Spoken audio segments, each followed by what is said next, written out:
Miller for three. Yes. Jordan. Open. Chicago with the lead. Court. Batista with the catch. Oh! LeBron James with no regard for human life. Hand down, man down. Yeah, I can see how disrespectful he's being right now. No, I went to Temecula and brought you some dirt. Yeah, that's a technical. Mama, there goes that man. Welcome back to the Bounce. We are back. Bite Size Sports flagship NBA program. We hope you all had a wonderful Thanksgiving. Of course, I am Kev here with Keebler, the Knicks stop, and James. How are your Thanksgiving, fellas? We'll start with you, James. Welcome back. Good to have you. I'm back. Thank you guys for not kicking me out. You guys did well without me. Thanksgiving was great. I got really fat, really slow, but we're alive. We're back, so let's do this. My Thanksgiving was good too. I worked both Black Friday and Thanksgiving for 8.5 hours each day, so I got the nice union double pay for those days. That's fun. So can't really complain too much, and then I get paid for that tomorrow. So, hey, okay, there you go. Yeah, gotta love my favorite holiday. Thank God payday came a week after Black Friday and didn't land on the same day. That might have been catastrophic for me. I got paid and ended up with a new light here. Dropped a $100 on this new light here. So okay, all the bells and whistles. We got new logos in the top. We got we got the new lights. Everything is new, including the NBA in-season tournament. We got a nice run of show for you all today. I'm going to run through it here a little bit. I'm going to talk about the in-season tournament semifinals. I have a question for Keebler and James. Comments about how we got here with the semifinals. Maybe there's some tweaks we might have for the future. We're going to talk about the Lakers. To quote, I believe it's 21 Savage, they have a lot of problems. I'm also quoting LeBron James in that sentence. But we will discuss the Bulls finally deciding it's time to blow it up and looking at whether or not the Detroit Pistons, who had a chance to trade Bogdanovich last year, I believe at my last checking, they had lost 14 in a row. I'm not good over there. Where they got offered 2 first-round picks for him and didn't take it. And said that's not enough. He's the leader of this team. This young upstart playoff team. So I have to eat my humble pie because I really thought the Pistons would be better. Kev, you're actually wrong. It's 15 in a row. But oh, they did? I was 15. Like, maybe. I also thought the Pistons were going to be a lot better than they have been this year. It's especially, was it Cade's first or second game? He just looked like a monster. I think it was the second game. Mm-hmm. Yeah, he was good that game. And they're no bueno. And that's a good place to start, actually. We'll just hang out with the Pistons to start this thing. I know we've got a lot of action here tonight on a Thursday, which is not usual for the Bounce, so have no fear. We will keep you up to date with all the action across the NBA tonight, as well as a check-in to Thursday night football as well. But before we get into all that, thank you guys so much for tuning in. Facebook, YouTube, or Twitch. If you have a question for us or a comment, fire away in the chat. We'd love to hear from you and talk with you, answer your questions, get your opinions. So, guys, let's talk about those Pistons since we're here. We're commiserating on it a little bit already. Keebler, you said you kind of agreed with me going into the season, thought this might be a little bit better of a team. We're going to be talking about a team who didn't blow it up, in my opinion, last year when they should have. I know it's early. Should the Pistons start retooling this? They missed a golden opportunity already, in my opinion, but sunken cost fallacy. You can't do much about that, Keebler. What should the Pistons be doing with the assets that they have? Well, there wasn't like too much to blow up. Like you have Joe Harris and you have Bogdanovich, but outside of that, and Killian Hayes, I guess, is a piece you could move. But outside of that, you don't really have too much. That'll bring back a good return. I think it's good to keep those veterans in the locker room. But at the same time, if you have an offer from a contender for 2 first-round picks for Bogdanovich, you kind of got to take that, in my opinion. And then if you can move Joe Harris for maybe 1 or 2 second-round picks, get off his contract, have some team willing that needs a shooter, that's probably the direction you should go. See what you can build, because Duran's only like 19 or 20. He's so young. He's so young. It's like we really don't know how, like, he's not close to his prime yet, like, plain and simple. He's also he's 20 yet.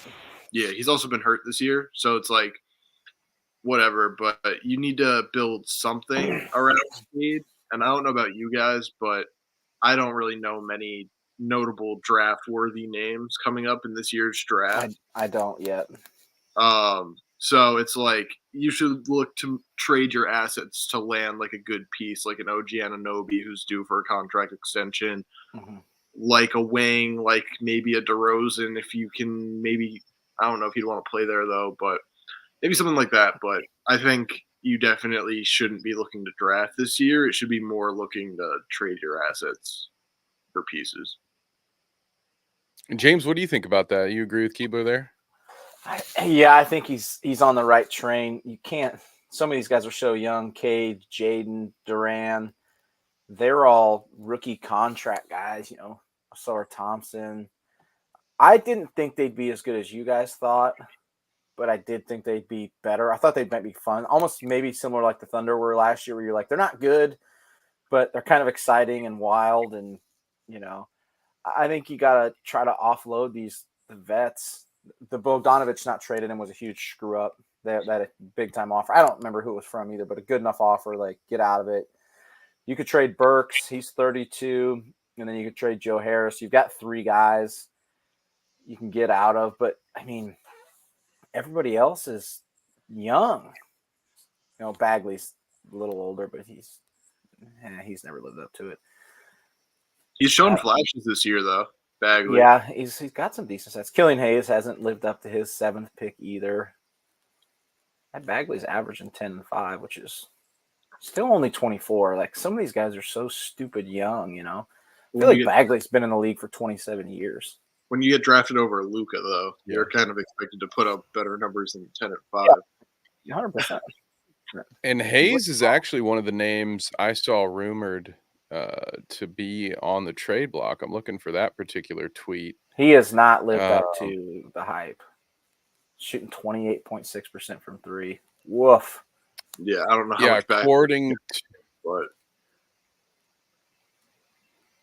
According to Legion Hoops, Killian Hayes is a name to watch in the upcoming trade market. But I believe what the next thing I'll have is right here. Yeah, the Pistons passed on trading Bojan for 2 first-round picks from a contender last season. So I was hoping they were going to tell us who it was, but they didn't. I don't remember who it was either. That was just it was they dumb, always going to be cryptic. They never tell you who it is. They're just like ending team.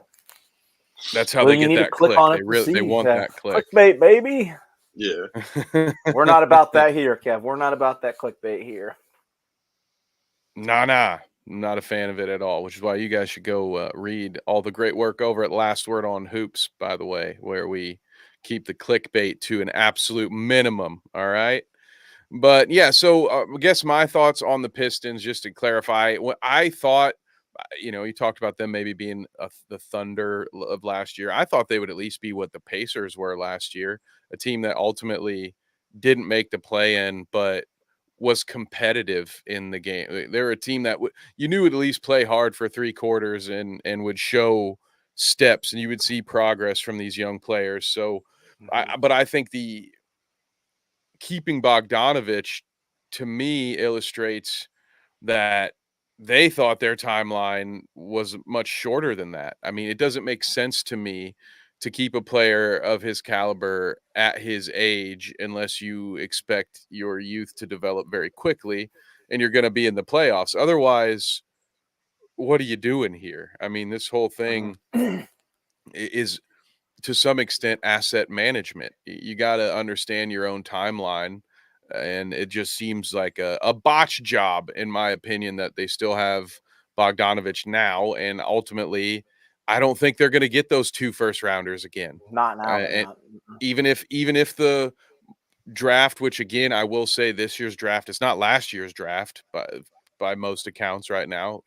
At this time last year, we were already talking about Wemby, right? Like there's nobody like that were I a don't. bunch of I like Kev said earlier. I don't know the names this year. There is not, as far as I know. There's definitely not a guy like Wemby, but even a guy that was talked about like Scoot. Yeah, no, there are guys like most of the big college names that right now it's been all that they transferred somewhere else, not necessarily that they're going to be great, like or And guys coming back like there's Zach Edey out there. There's what's his name, the center that transferred from Michigan to Kansas, where it's like I don't know if these guys are going to be big draft movers, but even still, they're going to get worse draft capital than they could have gotten. So at least those were first round picks that, hey, this crop isn't looking great. Well, let's punt it. Let's trade somebody who's desperate or somebody who thinks they see something, and let's get another first rounder for next year. Something now. Should have done They're going to something. be lucky to get a first for this, and they might be moving on. I do think maybe for Killian, there have been a lot of players throughout the course of the NBA where just a change of scenery early enough in their career, different opportunity, different role, different offense, and you can start to see some of the things you were expecting to see. So, wouldn't mind seeing him get moved because last year I saw Pacers Pistons game with my brother late in the season when all the young kids were playing, and Killian looked great. He looked great in that game. I was like, oh, wow, like they have something here. So I still believe that guy's around somewhere. But High yeah, it draft pick. hasn't been a good season for him. Before we talk about our next botch job, let me look at the scores around the league really quickly here and see what we've got going on. If you guys have them pulled up as well, feel free to shout something out, Keebler. Michael Allen, it's not the time to talk about that right now. Oh, what do we got? Oh no! Oh no! Oh, sorry, James. I forgot whose show. I forgot. I run the comments. Different show. Oh boy. Yeah, I lost a nice little chunk of change that game because I bet on the Warriors. Yeah. Bad beat.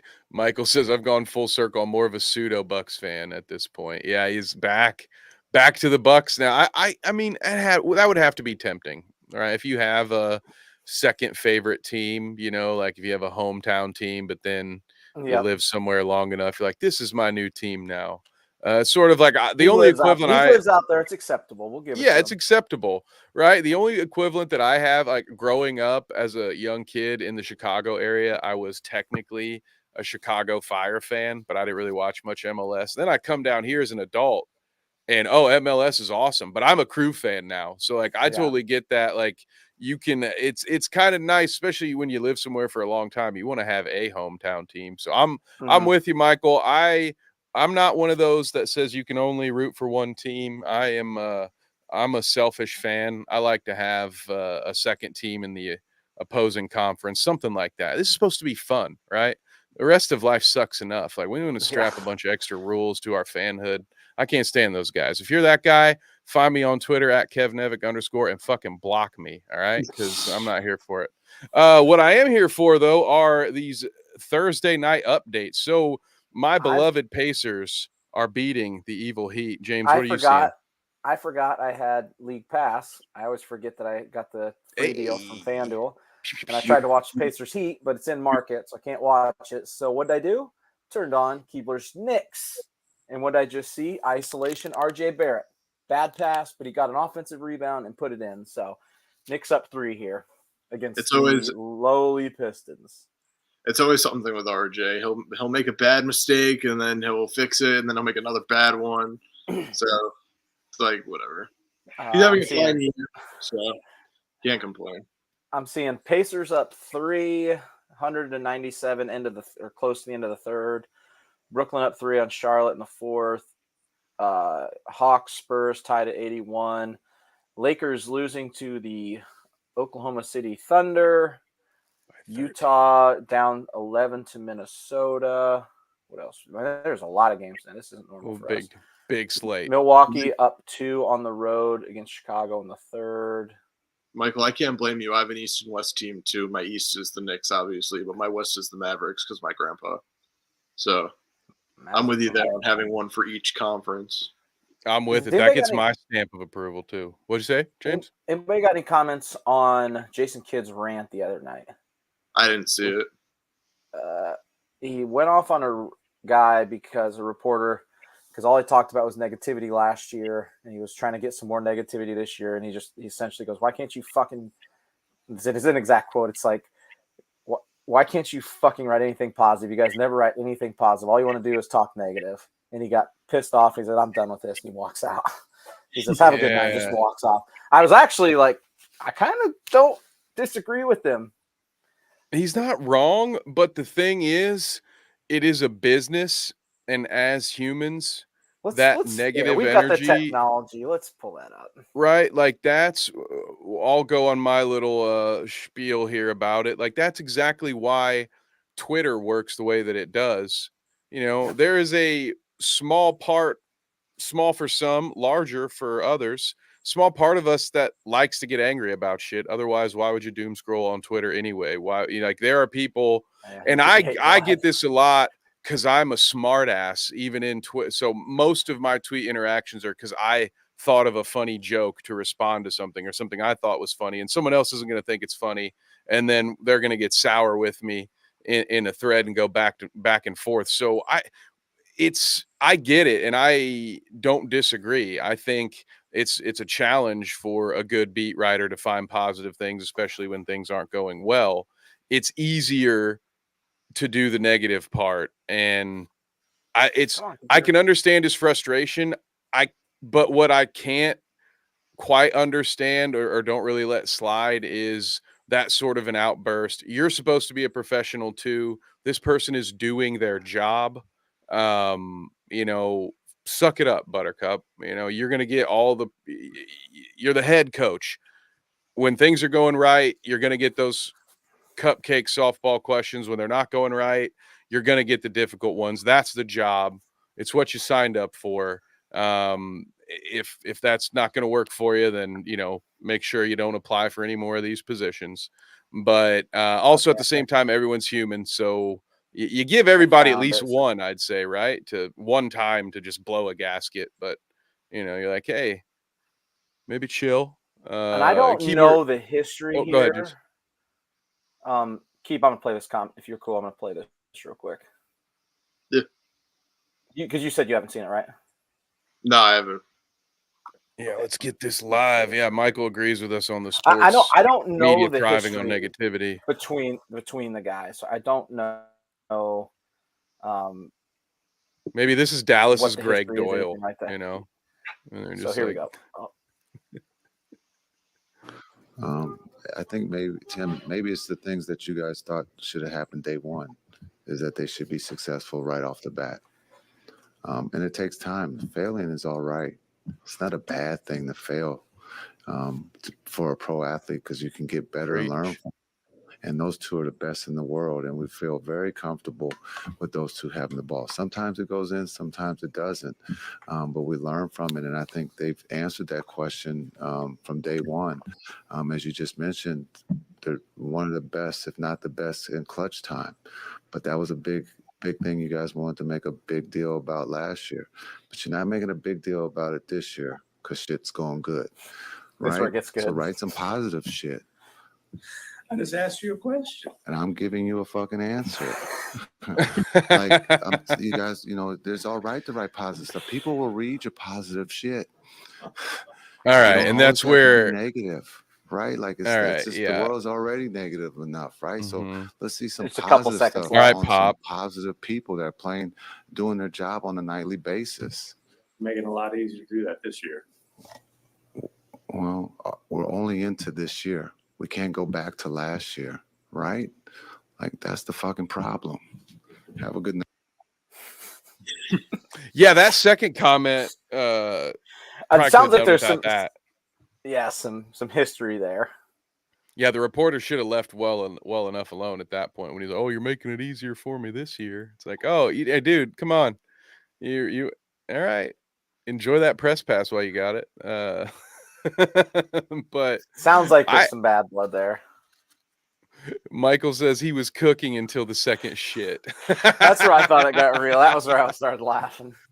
Yeah, yeah. I right up until once the reporter said I was just asking you a question, and then at that point was when he started to go a little off the cliff for me. But for the most part, I'm with him. I mean, that is the challenge. Like I was saying, it's easier to write the negative stuff. You'll get more clicks. It's easier to do. That's why most successful movie reviewers on YouTube are the people who pick bad movies and make fun of them. No one wants to sit and watch a 30-minute video essay on why I love Lord of the Rings. They want me to shit on something for 30 minutes so they can make fun of it. Movie, please. That's how this works.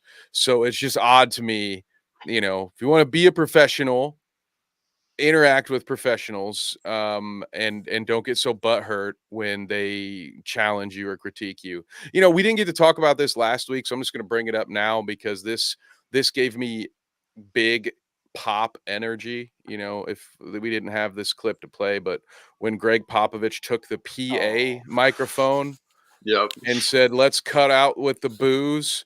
That's not who we are." First of all, this guy is the most negative coach in the history of press conference. He's rude to every reporter. He treats people like shit. How many times have I said shit? Sorry. We're past 3 minutes. We're good, baby. Let's roll. Trying to beat Jason Kidd in the bald guy with glasses says shit category. But that was just, first of all, you're a hypocrite. Second, how long have you been, or you don't get how this works? You're going to try to sap the energy out. You've lost how many games in a row, by the way? Maybe focus on coaching, not the negativity of the audience. But I feel like it was literally only because it was Kawhi. Like, that's the only reason. Yeah, you can't boo Kawhi. You've been doing that if it was you, Keebler. If they were booing you out there, would you given a fuck? Absolutely not. Exactly. It's literally only because it was Kawhi. That's it. Yeah. Agreed. So, I thought that was so out of touch, man. I kind of felt like should a acting coach be able to get on the microphone during a game and say something like, shouldn't that be a technical foul? Thank you. Kind of wild to me. Like I've never heard of that happening ever. If I'm Ty Lue, even though Pop is weirdly sticking up for my player, I'm going to the refs and saying, he's distracting my guy while I'm shooting. What do you mean? It's technical. Come on. We could just make announcements. I can just read off the 50-50 raffle during his next free throw. What's going on here? This is a circus? No, it was funny, but I don't know. I feel like it was literally only because it was Kawhi. That was it. If it was anybody else, they wouldn't have done it. Yeah. Yeah, you guys are probably right. I just wanted to stop on Julius that while Randle. we were here. There we go. We've got a question from Michael. Oh, sorry. Yeah, Julius Randle. Yeah, little step back. So, you guys got any thoughts on the Sixth Man of the Year award early on in the season? Any favorites? Michael wants to know our thoughts. Kev, this is probably you guys' territory, you and Keebler. Emmanuel, I clicked on the wrong one. Sorry. Yep, I love Quickly, so I'm good with that. I could see. I'm trying to think. I know there's got to be somebody else. I would honestly, I'm going to be a bit of a homer and keep my eye on the Pacers rotation because they, depending, I think Buddy got put back into the starting rotation. So maybe if Benedict Mathurin gets it together, I don't know. One of those guys isn't going to start. And so I don't know. I'm going to be watching them, but I'm a bit of a homer. I'm trying to think of who else. Well, I don't have a good Sixth Man of the Year candidate, but that I had a good segue to a Russ Wilson segment that I was going to switch to. But wrong show. No, Russ Westbrook. Sorry, not Russ Wilson. Oh. No, I'll bring something for you next week, Michael. I respect it. Hold my bet. I have no respect for him. He does not deserve any bit of positivity going his way. I do love some Malik Monk. Sorry, Keebler. Nate. Topic. you forget about it. Just at some point remind me, bonus topic, so I don't forget. Okay, no, go ahead, get in there. Yeah, Nope, fire we got away. to talk about. Nope, not gonna skip it. We're gonna bring. I got to bring a box score up to talk about it. DeAndre Ayton, let's go. What was he doing? 8 points in the first half, and then jack shit. Yeah. Yeah. What It's a Suns good- fans are nothing. saying, "Welcome to the party, pal." It's what we've been talking about. Where's the effort? Jeez, I mean, no even good. Devin Booker kind of that was a backhanded, that was a call out, right? You guys see that? You know what I'm talking about? Ayton had a good game, and Booker went to IG and said something like, "That's the kind of effort we need to see from him every night." Basically, like, damn, Oh yeah. god damn. You know it's bad. You know it's bad when your old teammates are still trying to give you advice when you're not even on their team anymore. Like, we just want what's best for you, man. He deserves the world. Keeper out. The fact that DeAndre Ayton has a tattoo across the top of his back that says Domin Ayton just makes me want to never root for him again. Oh, yep. That just did it for me too. Yeah, it's not going well for him. Wow. I'm already not a big fan of like the nameplate tattoo. To each their own, you know, but The only good tattoo ever was the AK-47 Dungeons and Dragons tattoo on his back. oh, yeah, forgot about that. His full back tat. I like the Birdman, you know, the where their hair used to be for the mohawk. I like those tattoos. Yeah. Nate's tattoos are great, apparently. So, speaking of a little bit of our last two topics kind of mixed together here, we've got a sixth man in Russell Westbrook with the Clippers trying to figure their rotation out. Also got into some another, I won't call it an altercation, got into a shouting match with someone in the stands again. And basically, I'm paraphrasing here, but he's tired of taking, this is nothing new, especially with Russell Westbrook. He gets a lot of hate for whatever reason, and he is not a player who deals with it. So once every year or so, we get a clip of Russ yelling with someone in the crowd.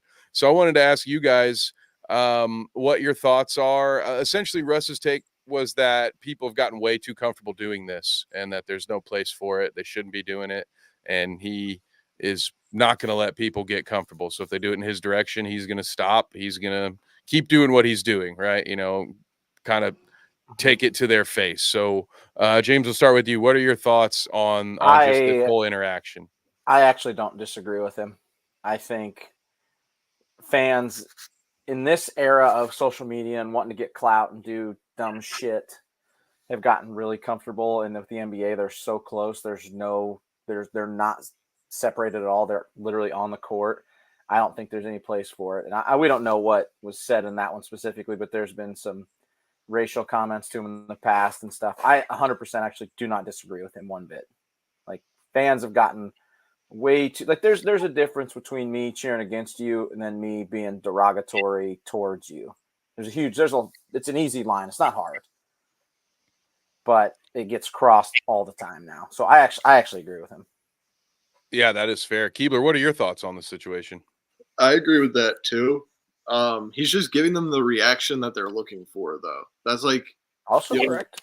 That's like the only thing. Like, they're trying to provoke you to get you to react like that. So if you keep giving them that reaction, other people are going to be like, I want Russell Westbrook to notice me. So they're going to do the same exact thing. So I feel like it's better to try to ignore it. But if it's something over the line, like you said, like a racial slur, derogatory slurs, things like that, it's good to call out and good to do what he did.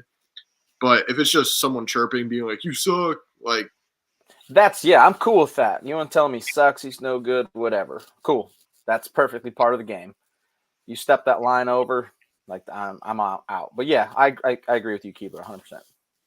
Yeah, I'm with it here too. This is something I have felt for a long time when it comes to the NBA fans in general.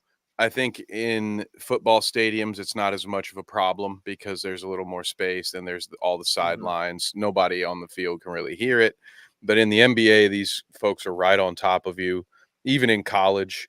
And I do think, this stuff, it's part of the game in high school and college. You have rivalries. That's where a lot of the passion comes out. Kids get really creative. Like if you remember JJ Redick at Duke, man, those were some of the first trolls. That was before the internet was readily accessible to everybody, and they were still finding his cell phone number and calling him, all kinds of stuff. But no, I think when you just because you bought a ticket does not give you carte blanche to just say and do what you want, to act like an idiot.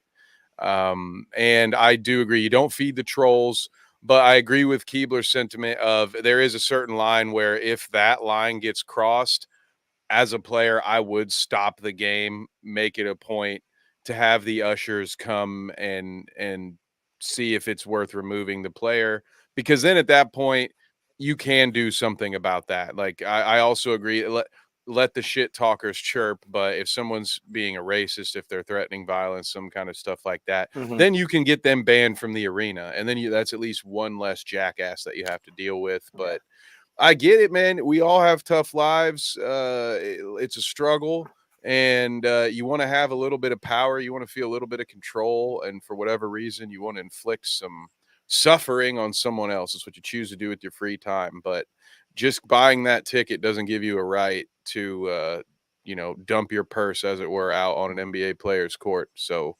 get your shit together, dog. That's all I got to say to the fans that get too drunk at sporting events and talk shit to pro athletes. Just agree to agree. It's not gonna be worth it. You going viral. Go ahead. What Michael say? Yeah, you're gonna lose your job.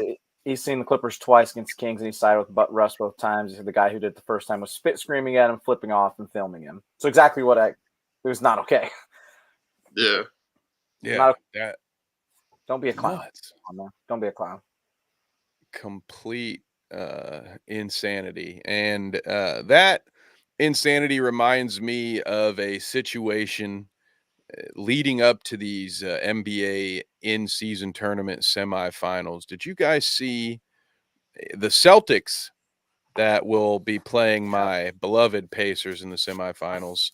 I believe, if memory serves, they needed to win a game by 32 points. So Correct. with a 20-something point lead, they went to the old hack-a-shack strategy, and Missoula had to go ahead. Andre Drummond.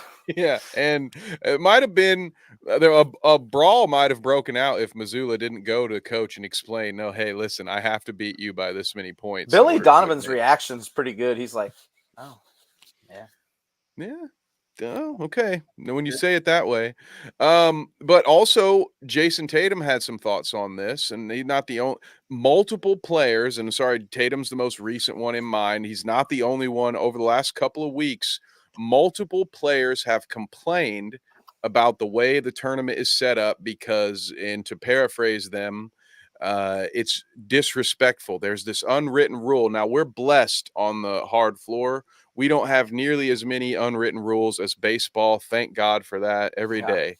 That we don't have as many goofy unwritten rules and nearly as much gatekeeping. But this absolutely is one of them, right? When you have the lead, if it's less than 24 in the shot clock, young players have dunked it in an excitement, and they catch hell for it. It's disrespectful to do that. So there have been a lot of players that have an issue that this tournament has now changed that. I am coming from this through the lens of a European soccer fan. So I understand these tournaments and I understand aggregates. This is not a big deal to me. It's just something that I think the league will have to adjust to, but it's caught some backlash. So we'll start with you this time, Keebler. Is this going to be a problem? How do you personally feel about it? And do you think the league will do anything to change it? I just really don't get the whole setup of this tournament. Like what the point differential has to do with it, but just don't get blown out and you don't have to worry about it. That's one way to look at it. If you don't want talking a 32-point win, there's some semantics there. Yeah, if you don't want to lose by 32, don't lose by 32. Yeah, that's like the best way to put it. But I feel like it partially has to do with the fact that not everyone understands how the tournament works. First year, it's new. Yeah, so I feel like if everyone knew and it was like, oh yeah, they have to win by this much, then like it would be more accepted. But like, yeah, that hack a Shaq thing, whatever. I mean, it worked. And then even like you said, like with Billy Donovan's reaction, he was like, "Oh, okay." Like he didn't take any offense to it or anything like that. So I feel like it just has to do with miscommunication about how the in-season tournament works, and then it'll probably get changed. They'll probably take away the point differential and just do it strictly based on winning and losing. But that's how they set it up. So you kind of just have to deal with it. But like I said, don't get blown out. Don't have to worry about it. That's always been my motto. No matter the sport, I am not anti run it up. I am pro run it up because I root for a team that holds the NFL's record for biggest blown lead. So I will no lead is ever safe. You keep your foot on their throat until it's done. You sprint through the finish, right? James, what are your thoughts here? It's the rules, man. I'm cool with it. Like it is what it is. It's part of it. Like there's the games, whatever you want to play. Like, no, you don't do this. Well, you do now because it's part of the in-season tournament. And I was like, I understand. I was like Keebler. Like, I thought this was a dumb idea. Like, it's a European thing. They're trying to take the in-season soccer tournament. They're trying to get more excitement. And it absolutely, for all intents and purposes, has been a smashing success. Whether you want to talk about everyone talking about the courts, the jerseys, the games, like players are playing, like they want to win these games. Dame Lillard's quote was great about how he wants to win the tournament, not for him or himself, but for his teammates because they get an extra $1 million. He's like, them bottom guys don't make money, man. He's like, that's life changing. And then we're talking earlier. I was like, we were looking at the schedule, and let's just go ahead and pull this up since we're on the topic here. But we were talking about the schedule. I didn't realize the games were this weekend. I'm like, oh, these are off. There's some big time games on Saturday and Sunday. There was like a no context Knicks account, and they were like, if the Knicks win the in-season tournament, here are the guys where it'll help. It was like, here's the Knicks players that'll help the most, and it was like the guys on the end of the bench that like never get any playing time, as like the like Ryan Archie Diaconio. Archie Diacono. Come on, Villanova legend. I thought that was for the article. That is great, games, though. Man. This is fun. Like, first game on Saturday is 7:30. Pacers Celtics. That's awesome. I feel like all the matchups are really good. They are good. Despite the Pacers being, and also Pacers Celtics, that has been a good, decent. It's not quite the rivalry that maybe Pacers Knicks has been over the year, but because they've been in the playoff, they played each other a lot in the playoffs in the Eastern Conference. But the one that I like the most, guys, of course, James already knows, Kings Pelicans. Come on, dude, that's like Saturday night. You're 16 beers deep, Kev. You can watch the Kings Pelicans. Those are your boys. The Christmas is early for you. Yeah. Yep. Oh my God. Then we get an NFL Sunday and get a tag on late games while we're watching Sunday Night Football. You get Bucks Knicks. That's a lot of fun, Keebler. Sorry, Giannis is in the wrong jersey, but here's what's going to happen: the Knicks are going to beat the Bucks, the Pacers are going to beat the Celtics, and then OB is going to have a revenge game against them. But then Randall is going to hit the game-winning 3 over him. So then we go to the championship. We beat who? We beat the Pelicans. Oh, and then, baby! And then the Knicks become the first ever team to win both the in-season tournament and the regular championship in the same season. Oh, baby! Wouldn't that kind of like, unless that was your team, wouldn't that suck? The first year there's an in-season tournament, because like that's one of those things like you expect it to be kind of rare, so it's kind of like, well, hopefully it takes a while. The very first time they have an in-season tournament, like the same team wins that, and like that would kind of suck for the narrative. It'd be like, oh, well, the clean sweep. The Nuggets aren't in the Elite Eight, so we don't have to worry about that. But what are your guys' thoughts on the scheduling quirks this creates? So, like, these 8 teams all have to play good teams. Like, teams like the Nuggets and some other teams not in this don't have to play good teams. So, and they're all counted in the regular season. Does that bother you guys at all that there's a weird scheduling quirk with this, where these guys are going to be playing good teams, and like teams like the Nuggets, the teams that aren't in it, they're going to make the playoffs, are playing bad teams that could help them with seeding down the line? Is that be honest with you, I bother didn't you know as that well? was how it worked. Yeah, these So count if as regular season games. Yep. Every game besides the championship does, I believe. I don't actually know. see, I So. just assumed that these games would also not count because I wasn't sure how they would.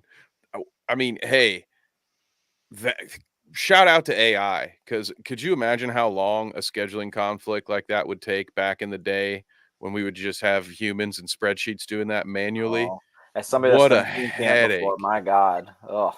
Ugh. Holy shit. Like Oh my God. I still remember enough of that world where it blows my mind to hear this, like we're getting NFL Mhm. games flexed on Saturday and on Monday, like 2 weeks ahead of time. And I'm like, bro, this is crazy. This used to take months to do this stuff. So I didn't realize that these games were counted. I don't know. I think I kind of have. Well, I don't have a problem with it if I'm being honest, because in the same way that Keebler said, if you don't want to get beat by 37, don't get Don't beat get beat by by 37. 37. My thing is, and this is be a bit of a controversial take because he's an old pervy man now, but I grew up with a simple motto. It came from the nature boy Ric Flair, and it is this: to be the man, you have to beat the man. So Mhm. if I think my team's good enough to be a playoff team, I don't care that they get two more difficult games. Let somebody else have two cupcakes. I don't care. We're gonna be where we need to be. And if we're not, that's on us. If 2 out of the 82 fucks it up for you, you weren't where you needed to be. You just weren't. Just like they say, don't put it in the ref's hands in the final 2 minutes. Don't put it in the league's hand in the final 2 games because you were too good and you made a tournament. Herbert, what up? That is true, Justin Herbert. You guys did do that. Woo. Yeah, I picked a bad time to make a Ric Flair Yep. reference after the joke he made yesterday, but Yeah, all right. it's fine. It's fine. It's technically legal. So let's get some predictions here. We got weekend games. Might as well get these out the way. Woo. So Weekend top preview. right quadrant over there, Keebler. We already know who you think's gonna win. It's I'll let you guys. New York Knicks. I do have my reasoning for my opinions, though. Yeah. So I'm gonna take the Bucks, and it's the only reason I'm taking the Bucks is because, as you can see, Bucks plus 1,200. I had a boost on FanDuel that when they boosted the in-season tournament winners before the season, I took the Bucks. It's the only reason I'm in. They're winning the whole thing. Ooh. Yeah, I'm going with the Knicks personally. Only because when we played them in the in-season tournament for like the group stage, we only lost to them by 4, and that was with really biased officiating toward the Bucks too. Mm-hmm. So I'm hoping with fairer officiating, it's more probable. As we've seen from the Bucks, their defense sucks. Yeah, it's not great. When you have Lopez, Giannis, Bobby Portis, even like you should be a good defensive team, but they just haven't figured it out yet. So I'm biased, obviously, but I'm gonna take the Knicks over the Bucks. But if we were to play the Celtics, we always stack up well against the Celtics too. I would probably take the Celtics over the Knicks if we both made it there, but we always stack up really well against the Celtics. So I don't know. I'm torn here, fellas. Do I pick my sworn rival, my bitter rival, the Knicks, to win this game? Although I think they make because then either way, it's either Knicks Pacers or it's Knicks Celtics, and I love that matchup either way. To me, those are the kind of matchups. Maybe not the Celtics because of the history, because Knicks Boston, but like Pacers Knicks or Kings. Well, honestly, Kings Pelicans is my perfect kind of semifinal. Right. These games are one round too early for me. I would have loved to have seen let the Kings beat the Lakers and the Pelicans beat the Suns, and let the Knicks play the Celtics in the first round, something like that. But give me the Knicks. Screw it. Those are the matchups I want to see. Yeah. Save the Bucks stuff for the playoffs. And I think maybe you have a little more hunger, because he's, like you said, Dame isn't doing it for himself. Giannis isn't doing it for himself. They're doing it for the players at the end of their bench. I mean, some of these younger teams like Knicks and Pacers, yeah, of course they want their younger guys to get paid, but these are younger guys that are hungry to win something for themselves too. And so give me the Knicks with a slight edge for that reason for this first game. Mhm. That's the thing. Like with the extra 500K or whatever you get from it, you can just buy a new house. So it's like, Just casually, yeah. Why yeah, not? just straight up in cash, you're gonna probably net 350 of that after taxes. Yep. Sounds So, terrible. I'm in. yeah. But Yeah, I'll never play. Yeah, I'd gladly go hold a clipboard and wipe sweat off the floor again for that money. if I'm not mistaken, the Celtics are the team that beat the Pacers by like 50, right? Yep, that is Yeah. correct. Yeah, we can make this next one's quick for me. Celtics are going to win it. I'm sorry, Pacers faithful. I love them too, but no, I don't think this is going to go I think the well. Pacers, did they end up Well, losing to to be the Heat fair, or that Brown? game Tyrese Halliburton didn't play. But I did say when we did the episode, they would have lost by 30 instead of by 50. Yeah, he's not making up 50 points. I mean, Yeah. he does a lot. He does a lot for that team, but Pacers are losing tonight too. They're down 11 to the Heat down with 11. 2:43 left. Yeah, they've fallen apart. They've been Yeah. doubled in the fourth quarter Yeah. because I mean, yeah, they had a good first half and they've just been blown out the second half. Obi and here. Halliburton are having big games and nobody else. Obi's got 25 points on 14 shots. Somehow only has 1 rebound. Halliburton's got 38 points on 25 shots, 9 assists, 2 rebounds. And then everybody else is no bueno. Well, Obi's just him, best power forward in the league. So, Oh, yeah. Himmy out there with 34. Don't mind him. The Pacers, they had me nervous for a second when they benched Obi and Mather in the same game. And then the very next game, they put Obi back in the starting lineup. But I think they realized that Buddy Hield is the better option. But Pacers have been doing this weird thing where they are frequently sending their 2 first-round draft picks, Jarris Walker and Ben Shepherd, down to Mhm. what used to be Fort Wayne, what's now, I guess, Noblesville. And yeah, so Mad Ants. yeah, the Mad Ants. Like Shepherd had a crazy schedule. He played on Friday night, played for the Mad Ants on Saturday, and then got called up again on Sunday. And I don't remember if he played, but these guys are they're living out of their suitcase. And then they go down, and Jarris Walker, he goes down there, he gets minutes, and he's looking good. And it's interesting to see what they're. But it's frustrating as a fan to see some of that back and forth. Can we talk about the man, the myth, and the legend that is Jamie Jacques Jr.? The best rookie outside of Chet and Wemby. He's got 22 points tonight on 13 shots, 4 rebounds. He's been on a tear the last couple weeks, man. I forgot who said it, but someone said that he's been the best rookie outside of Chet and Wemby, and I don't necessarily disagree. I don't know if I can name anybody better right now. Yeah.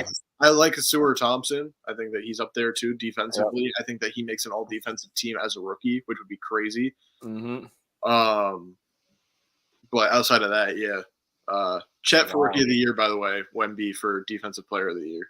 That's my take. Well, when I bet Wemby to have over 2 blocks, he had 0, so I'm out on that train. He's out.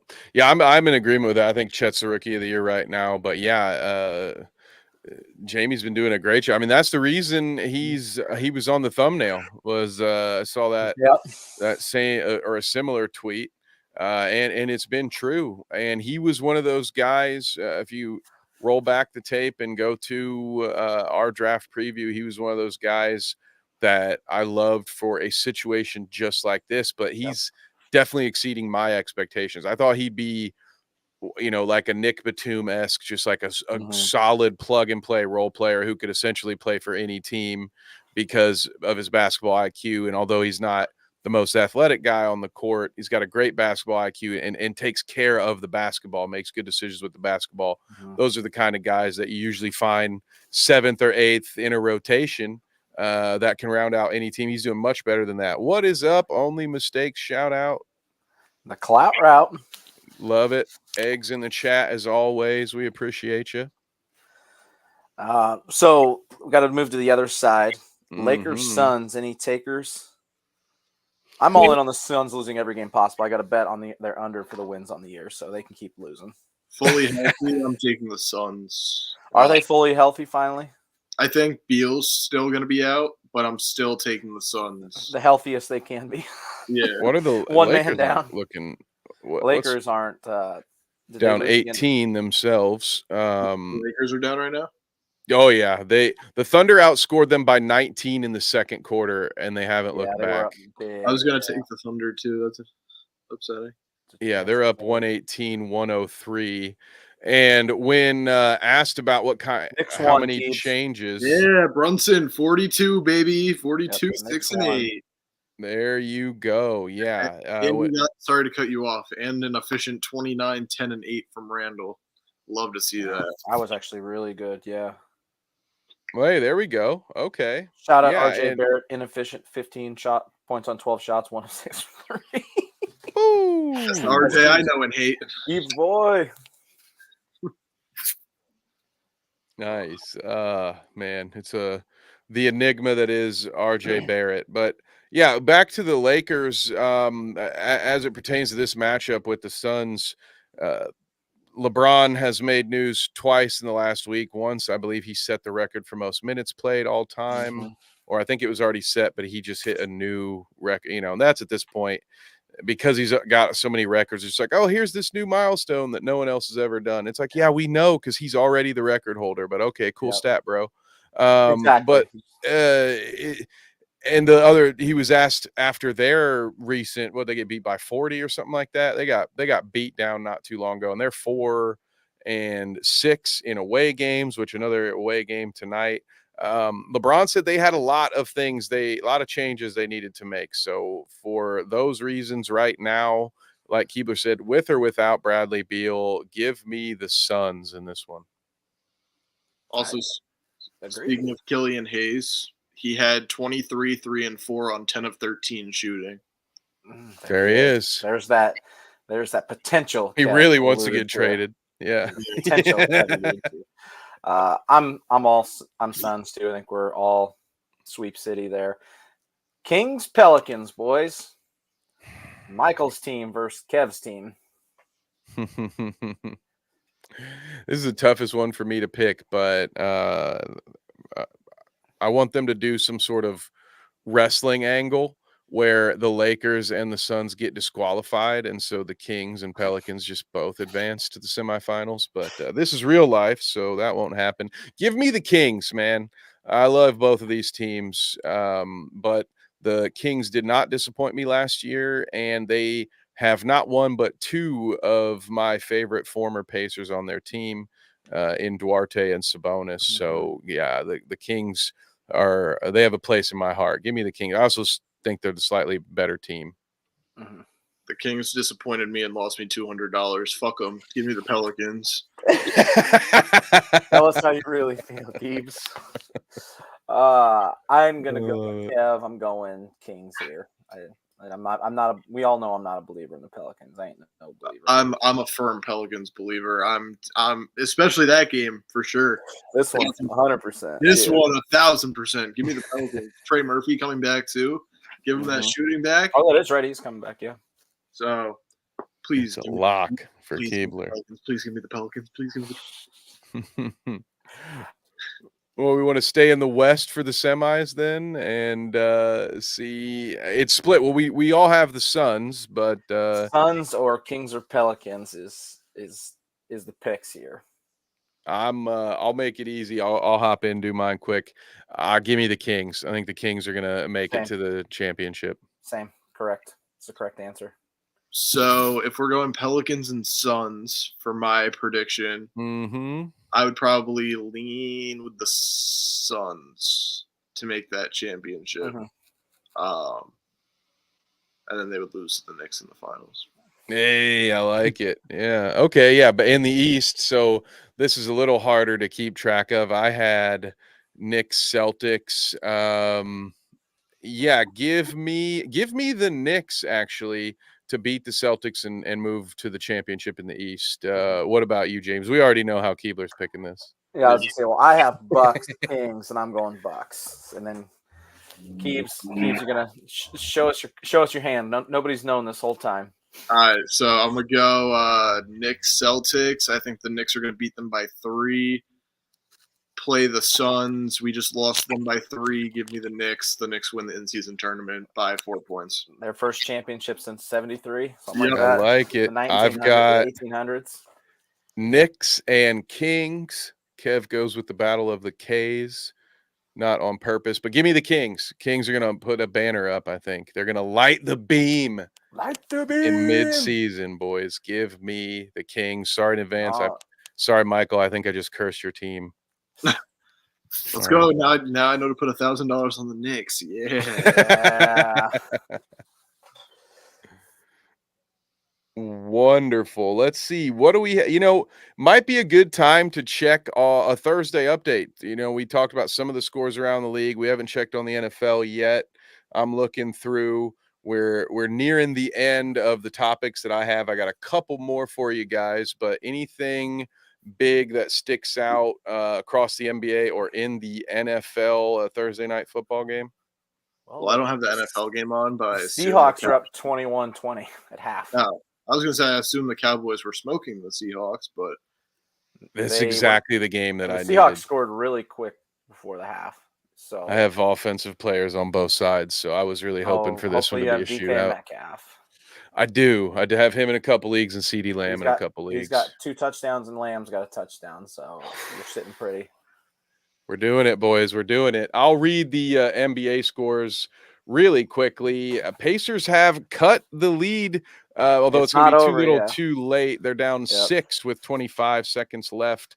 The Lakers trail the Thunder by 20 with 3 minutes in the fourth. That one's pretty much over. I'm going to skip these guys because I'm going to segue into them. Timberwolves are beating the Jazz 101-87. The Spurs might finally win a game. They are tied with the Hawks at 1-2-3 with 3 minutes and 22 seconds in the fourth. Clippers and Warriors. Oh, go ahead. Wemby has 4 blocks, so You said you took him above or under 2? A different day. It was above like 2.5. I think it was a bet a while ago. And but not today. I thought you were saying today. I was like, yeah. No, not today. No, it was a while ago. I'm still mad about it. I'm bitter. Next on our daily update, the Clippers and Warriors just kicked off, and the Warriors now can't win games at home. So they've figured out their away troubles, only to now not be able to win games at home. They are up 5-2 early in the first. The Trailblazers, who just keep ruining the day of fans of teams in the NBA's Central Division, took down the Cavs 103-95. The Hornets beat the Nets 129-128. And as we mentioned, Keebler's Knicks beat the piss-poor Pistons 118-112. So the one score that I didn't talk about, guys, with 4 minutes and 43 seconds left in the fourth quarter, the Chicago Bulls lead the Milwaukee Bucks 94-90. And Bulls fans are probably terrified because if they win this game, maybe their franchise will pull out of these rebuild talks that have been all over Twitter. Finally, only a year too late, the Bulls are looking to blow it up. I've been seeing rumors about Caruso, Levine, and DeRozan. I've seen Austin Reeves as someone rumored because, of course, no one can be traded anywhere without them probably going to the Lakers, right? It's one of my favorite parts of Twitter. Going to the Lakers, yep. Who says no? Sorry to cut you off.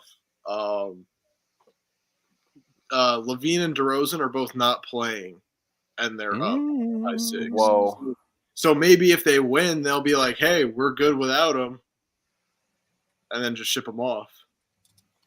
Alex Caruso is guarding Chris Middleton and just stole it from him. What a world. Without that note. So do you think, on that note, Keebler, do you believe it? Do you think the Bulls are actually going to make these moves? And do you have any favorites for any of those big 3 pieces that they'll likely be moving off from? I would like DeRozan a lot on the Knicks. We need a guy that can move RJ to play his natural position at the 2, and we need a good defensive wing. So I would love DeRozan on the Knicks. I don't know if that happens. Probably not. But outside of that, I've seen Caruso and DeRozan to the Lakers. I've seen a plethora of things. I think that DeRozan, if I were to pick a contender for him to go to, I don't know, because like the Celtics are already full. They don't need anyone. The Knicks do. The Bucks don't really. The Heat might. Maybe the Heat. That'd be fun to watch. But then Jimmy and DeRozan both can't shoot, so you're really limiting your perimeter. DeRozan to Denver would be fun. That'd be something That'd to be watch. kind of wild. But yeah, that would be my favorite. And then for Levine, probably the Lakers. Yeah, I don't know how DeRozan to Denver, like I don't know what a package would look like, but that does feel like a good fit, I think, for Denver. Although the way that they play, I feel like there's a lot of players you could probably plug Caruso in there and it'd be great as well. But that one intrigues me. James, what about you? What do you think? I think we're both in agreement. It needs to be blown up. Any candidates Needs to be blown for up. Should have been a for while where? ago. Yeah. Levine to the Lakers would be fun. Levine about anywhere gets really fun. I know he's been rumored to Miami too. Like I think he goes anywhere, it gets kind of fun. Caruso, I think, just is rumored to the Lakers because he's played there. But I don't really know that they need to blow it up. They have their young talent's not great. They don't have picks because they've traded them. Like it's a mess. This should have happened last year. They should have blown it up at the deadline last year. We've talked about this. Yeah, I agree. And that's the interesting thing. All three of these guys, I mean, and for different reasons, mind you, but to me, Caruso's also a guy, almost any team in a playoff hunt has a use for him just because he's probably better defensively than a lot of these guys that some of these better teams, I don't think there's a move that could be made, but, Caruso to someone like Milwaukee, where they got rid of Drew Holiday, where they don't really have much perimeter defense. But I don't know. I think all three pieces, the Bulls, unlike the Pistons, where they kind of don't have enough to really bring back any big haul and all of their pieces are young. The Bulls have enough to substantially, I think, flip these into a lot of assets. Because correct me if I'm wrong, but Vucevic is still over there too, right? Like you're not going to blow this thing up and keep Vooch too, right? He could go too. Yep. He's got to go. I don't think the demand is nearly as high for him, but still, you've got plenty of guys that would be valuable in a playoff run. So I do think it is finally time, and hopefully we'll get to report on it soon because these are three players. I'm much more of a DeRozan, as far as just personal enjoyment. It's DeRozan, Levine, Caruso for me, but I'm much more excited about all three of these players' future somewhere else. This could be a big shakeup for the NBA to finally have these three, because it's been a foregone conclusion for a couple years now that this Bulls team, despite its talent, is just not going anywhere. So let's get that talent places where it can. Ever since Lonzo got hurt. God, what if, man? Yep. Who knows? Might not have made any difference, but might not have. But it is a what if, that's for sure.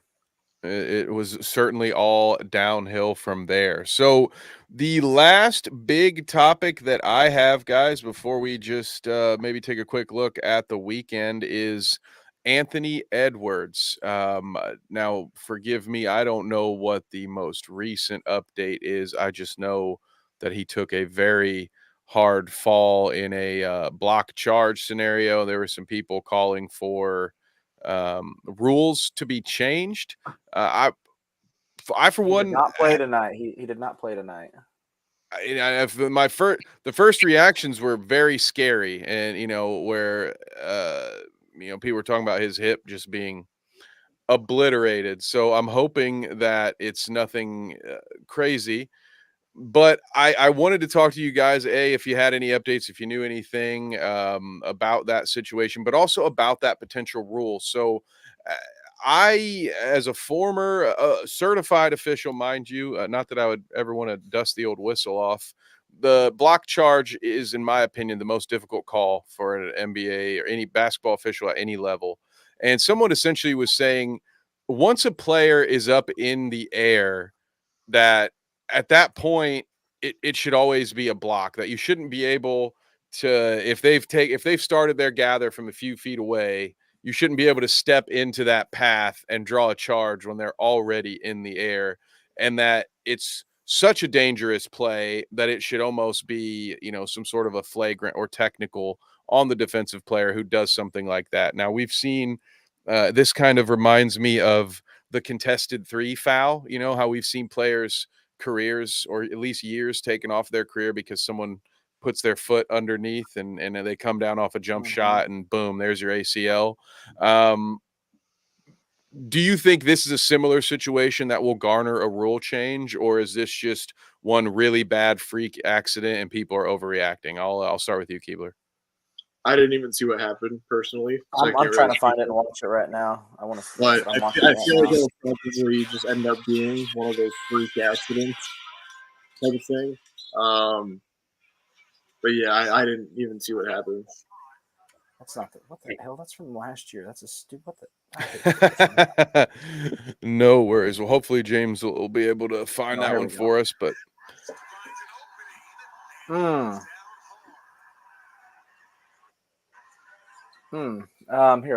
Keebs, you want to see it? Let's pull it up. I was watching it on my phone. You said it was something. Yeah, if you could, that'd be great. If you could pull it up, I will. Yeah, no problem. I will get our weekend preview ready, but no, it'll be a good time. My computer's like the little engine that could. I've got so many tabs open, StreamYard, all kinds of things. Well, we haven't done a call to action for a while, so this would be a great time while he pulls that up for me to thank all of you that have tuned in. It's been a very active show today. We've seen the people coming in. I greatly appreciate that. Thank you to those of you who have hopped in the comments. If you could give us a like, we greatly appreciate it. We're about 7 or 8 subscribers away from the big 600. We're so close. If we bring any value to your day, and I know once you watch us, the algorithm will kind of just feed us to you. But if you could hit that subscribe button for us, it would go a long way into helping us bring you even more bite-sized sports content. Score updates. We got some finals in the mix here. The Miami Heat. I am going to go burn this hat because they beat the Pacers by 10. Oklahoma City held off the 23-point victory for the Thunder, by the way, and it looks like we have the injury footage, so I will pause on the rest of the updates. Milwaukee, Chicago down to 1.6 seconds in the fourth. Okay, now I'll stop. Pre-injury update. This court's awesome. There are some good in-season courts. Hey, and if you want to see how I felt about the in-season courts, we have a video just about that. Sorry, I want to next time I'll invite you guys for it. But I had a lot to say. Like we're just chopped liver over here, man. We ain't good enough for him. Yeah, what really happened is that I procrastinated the project, and I was like, if I don't get this video, if I don't do this tier ranking, the tournament's going to be over. But no. I'm glad you liked it. I hated them all. Edwards finds an opening and goes down hard. Expected it to be worse. Edwards finds an opening and goes down hard. And so I don't know if some people are just at a point where they want to get rid of the charging foul and just say take that play out of the game because it creates injuries like this, but I don't know. Personally, getting rid of the charge. Say that again. I would personally be fine with getting rid of the charge, but I don't know. I feel like that's just a freak accident right there. I'm leaning towards freak accident. Like it looks really bad, and when you see those angles, because he's that's also the lucky. Angle, like that's how I broke my wrist. Except being out on a football field, you're in the middle of the air. You were that high, right? takes your leg. Oh yeah, I was probably higher. If coach had put me in, we'd have won state. But yeah, no, which is why I'm surprised nothing's broken. If nothing's broken, because yeah, he got way higher, landed on a much harder floor. But yeah, when you see it, it looks scary, and I can see why people are making that. Well, he was in the air, and at that point, player safety situation. But I think these situations are so bang bang that it's got to be all or nothing. So That's how I feel about it. you have to just make charges not a thing anymore, or you're just going to have to deal with the fact that this stuff's going to happen, and there are going to be those players who are going to fly. Because that would also do away with some people's flopping problems. The more we talk about it, the more I think about it. The charge may be doing more harm than good to the sport of basketball. So I don't know. I wonder what the repercussions. It's hard to imagine. Like, oh well, what if we just did away with that? What would how would the game look if we didn't have it? But thoughts and prayers go out to Anthony Edwards. Hopefully he heals up soon. Guys, I will keep it quick for you as we are past the 1 hour mark here, but we've got our weekend preview if I can get it pulled up, and then we will send them all home. So I got a bonus topic. Don't forget. Oh, the bonus topic. Go ahead. Get in there now. We'll wrap it up with the season, with the weekend preview. We have to talk about something that happened this last week. Okay? I'm pulling up a box score here. We're going to talk about this. Freddie Gambino says need to change Dalvin Ham. Need to get rid of old Darvin. I actually do need to head out if that is okay. Yeah, absolutely, man. Keeps, ahead. Yeah, we appreciate you, Keeps. Thank you so much for hanging out with us, and yeah, we'll see you next week, brother. Of course. If anyone wants to find me, that's where you do it, over on Twitter and Instagram. So thank you for having me on. I'll catch you guys later. Appreciate you, Keeps. At the Nick Stop. Thank you, brother. See you next time. Peace. We got to talk about this box score, Kev. Ooh. The Nuggets beat the That's Clippers right. Oh, that's without right. Jamal Murray and without the Joker. And there's two specific people I want to talk about. I want to talk about Reggie Jackson and DeAndre Jordan throwing it back like it was 2018. Reggie Jackson had 35 points, 13 assists, 15 and 19 from the field. And DeAndre Jordan had 21 points on 11 shots, 8 of 11 from the field, and 13 rebounds and 5 assists.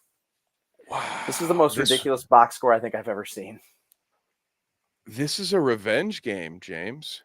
It was a very revenge game. Both DeAndre Jordan and Reggie Jackson have extensive histories with the Clippers. Yep. And both of those didn't end super well. Although I think DeAndre, the DeAndre one's weird because I can never forget how they kidnapped him in his own house and didn't let him sign a contract with the Rockets. Yep. And had him re-sign, and then it just went all.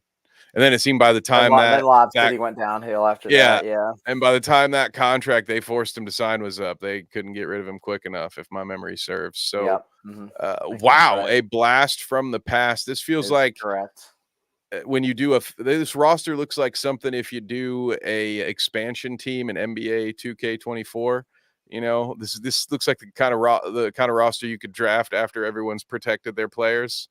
It's like your first year of a rebuild dynasty, and this beat the Clippers. What does that say? What is it? 7-8? Is that what their Clippers record is? What is that? They're at 7-9. Yeah, 7-9. Whatever day this was last week. Zoinks, Scoob. I mean, Zoinks is right. We've had to acknowledge it. Yeah, can't not talk about it. I get it. It was always the Nuggets. That's why. The Nuggets, the banner baby. never goes away. All right, never goes away. Another banner that never goes away is the NBA weekend preview. So let's get it going here. Of course, we will start with Friday since that is where the weekend starts. Not a bad slate. Now, normally this slate would be a little thicker, but as you all have seen, we have most of those games tonight. So what sticks out to you here, James? Anything you're looking at? Any action? Anything you might want to bet? We don't have the spreads in front of us, but No, we don't. anything you're feeling Which is great weird about? considering ESPN Bet is a thing. I'm stunned they're not up there. Yeah, they got to get there. Philadelphia, They gotta up. Boston is very fun. The two primetime games, Philadelphia, Boston, and Denver, Phoenix, are both very fun. I'd like to shout out the Wizards Magic game is not fun, but shout out the Magic who are having a hell of a season right now. Yeah, and who just They made their recreated an NBA meme. So Yes, they did. Go check it out. Yeah, if you don't know what I'm talking about, go hit our shorts section up. All right. Mm-hmm. I think those are my two. They're definitely my two favorite games.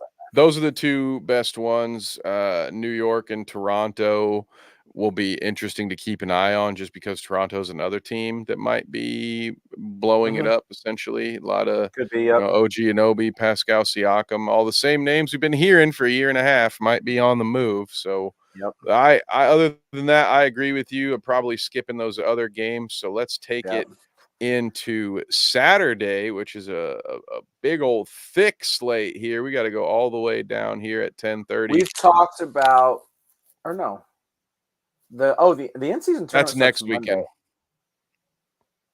Okay, the NBA in-season next tournament starts Monday. I thought it was Saturday. I said the date wrong. I said that earlier. My fault. The in-season tournament is Monday, Tuesday. I thought it was Saturday, Sunday. I screwed that up.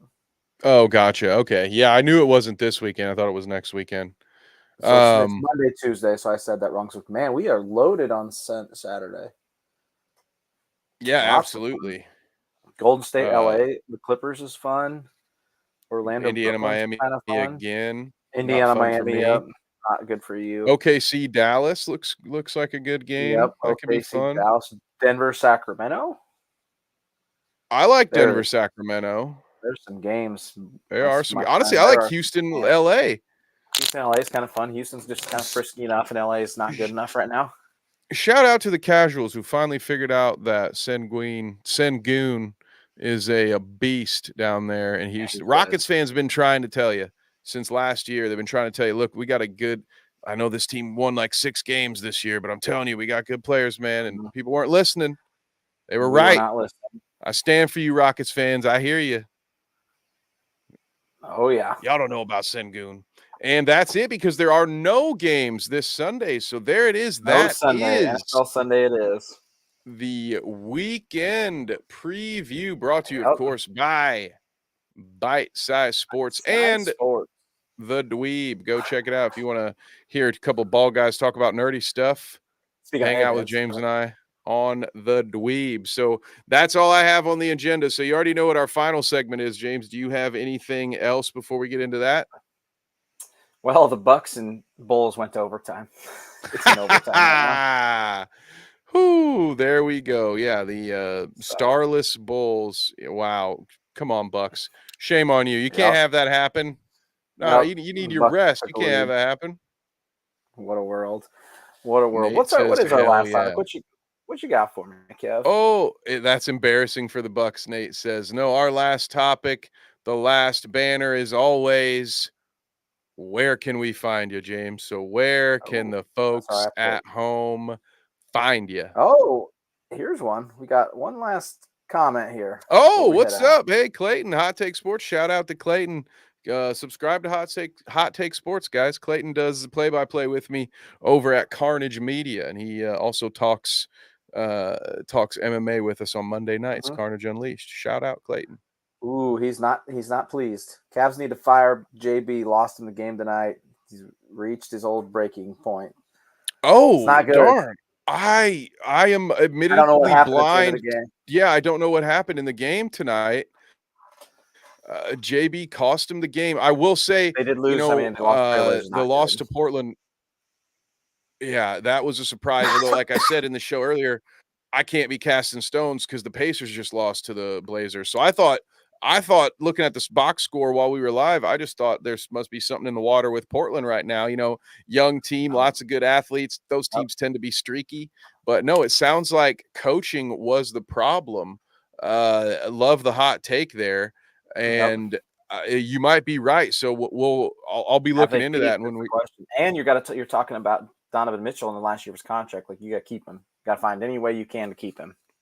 Wow. Clayton says they blew a 17-point third quarter lead and lost by 8. Sat Evan Mobley after he cooked the entire game. That one is, those get very frustrating. Those are the very tangible ones, right? James knows better than most as a former coach.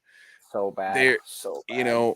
You hear it in the NFL sometimes. We Colts fans gave Jeff Saturday a bunch of shit last year when he wouldn't play our best tight end because the game flow.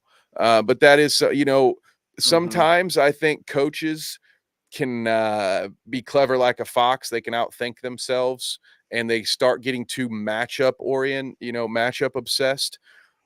Some of the best advice I've ever received from coaches is let's focus on what we do. Let's do what we do and try to make the other team adapt to us. And if you have a guy that's cooking, what was the scenario that had him get sat the rest of the game is what I would want to know. But that does sound like a coaching miscue for sure.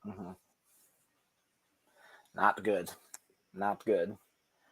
Nate says you can find him in the depths of the cornfields, not loving Linton, Indiana.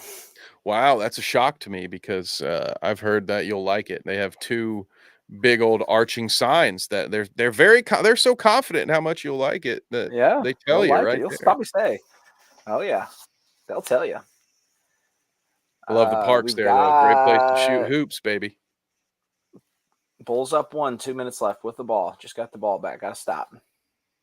Ending overtime there. So yeah, we'll keep an eye on that one, but maybe that one will end by the time we hit our farewell here. But one last time I'll ask you guys if you could please like, subscribe, share, all that good stuff. It really, really helps us out here on Bite Size Sports. One last little announcement. If you are into the fighting game, make sure you are subscribed with notifications turned on because as part of our partnership with Carnage Media, we are going to be live streaming for free the first 4 fights of our pay-per-view this Saturday. So check that out. It'll be at 7 p.m. Eastern. We are simulcasting it on all Bite Size Sports and Carnage Media accounts. So whether it's YouTube, Facebook, Twitter, Twitch, on both brands. So there's 8 different ways you can watch that for free. So if you're wanting to check out the future of combat sports, I'll have you know current UFC fighters have fought on our cards previously. So don't miss your chance to see the future of mixed martial arts right here on Bite Size Sports. But James, where can the good folks at home find you when you're not talking hoops with me? You can catch me on Bite Size Sports on Bite Size Titans, talking Titans every week. I'm supposed to be every week. I've been a little hiatus. We're going to State of the Union. I'm going to film tomorrow. I was going to do it tonight, but I took a nap instead. Then you can catch us over on our sister station, Dweeb, every Wednesday, 9 p.m., talking Star Wars, Han Shot First. And we've been doing some preview reviews, some other stuff, so you can catch us randomly there. Kev, we like to do a lot of stuff together. It just is what it is, man. Like you muted there, Home Slice. It is true. Yep. It is very true. Both those things were true. We do things together. I was muted, worried about my bumpers down there. And now I'm losing my words. So it's a good time for me to tell you guys you can find me on Twitter at KevNevick_. Outside of the things James already mentioned, you can find me on Tuesdays and Sunday nights on the Clout Route from 6 to 8, talking about all things internet, grifters, scammers, clout chasers galore. And of course, you can also find me on the Carnage Unleashed podcast Monday nights, 8 p.m. Eastern on Carnage Media. And pay-per-views. So at Carnage Media pay-per-view, if you're interested in more information, boxing, kickboxing, mixed martial arts, and I hear pretty soon we might even be doing some pro wrestling here in 2024. So be on the lookout for that. But of course, I can't leave without letting you know what else you can find just right here on this very channel. Because although James and I do a lot of things together, there are plenty of shows that are done here without our involvement at all. So on Tuesdays, you NFL fans, we have Necessary Roughness. We also have Another Damn Fantasy podcast on Wednesday night, and the Rumbles of Red on Friday, which looks more at daily fantasy and underdog drafts. And then we have Sportsbook Junkies, hosted by our man Keebler and our homie Nate, who's been in the comments here tonight. Nate also hosts our NASCAR show, Across the Yard of Bricks. Check out him and special guest David Westergreen. I do believe they have another episode coming soon. And I don't think I've missed anyone. Bite Size Colts, of course. Bite Size Vikes will be coming back to us soon, I do believe. Good Trev show. Yeah, Rumbles of Red, ADP. Yep, cool. I think we got them all. Yeah. And then, of course, our sister network, Dweeb, Han Shot First, Wednesdays at 9. But we have a bunch of other non-live stuff coming out. So our preview reviews, Throwback Thursdays, Critical, old comic or current comic reviews, and our old movie reviews coming out every Thursday, Throwback Thursday. So be on the lookout. We are doing nothing. If we are not eating or sleeping, we are working our asses off to entertain you folks at home. So we thank you so much when you do spend your time with us. And until next time, we'll see you. Miller for 3. Yes. Jordan.